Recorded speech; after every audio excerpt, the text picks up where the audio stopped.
cabbage, chicken marinated with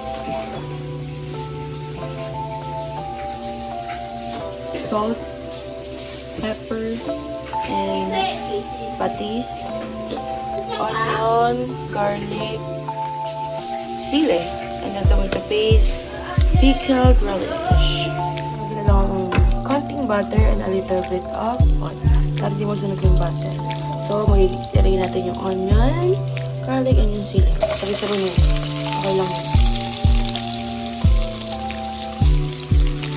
Bango.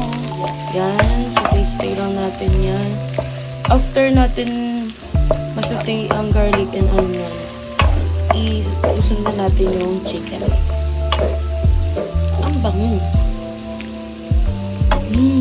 Nilagay din ko na corn and a little bit of carrots. Frozen yan.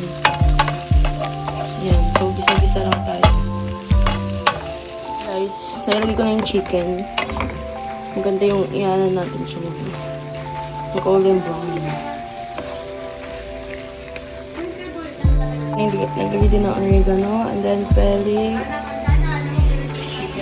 Nilagay ko na din lahat pala yung isang sachet ng pickled relish, guys. Para mas masarap. Maglalagay lang din tayo ng mga 2 spoon ng sugar. Nalagay ko na yung ating tomato paste. Kakulinin natin yung paste. And then, nalagay na siya ng konting water. Wala tayong, kulang yung ating ricado ng pucheros. Meron lang tayong carrots, corn, and then cabbage lang. Okay lang yun. Malagay dyan ay luto and masarap. So guys, maglalagay din ako ng beef cubes na kasi available sa bahay. Yan. Sain na rin ako. Naman titimplahan siya, guys. Siguro i-adjust nyo lang sa konting asukal, patis, asin, pepper. Yung kung gusto nyo maglagay pa ng sili para mas maanghang, go lang. Wala din tayong pork and beans kasi hindi ako nakain ng pork and beans. Guys, nailagay ko na yung ating cabbage. Hintayin na natin siyang lumambot and then ready to eat na, guys. So, luto na siya. Serve natin.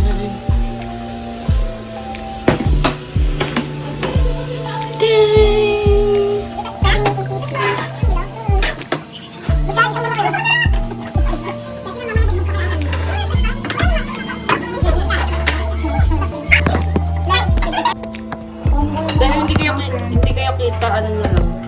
Wow, masarap! Buksan mo na lang para mag-touch ka. Ayoko.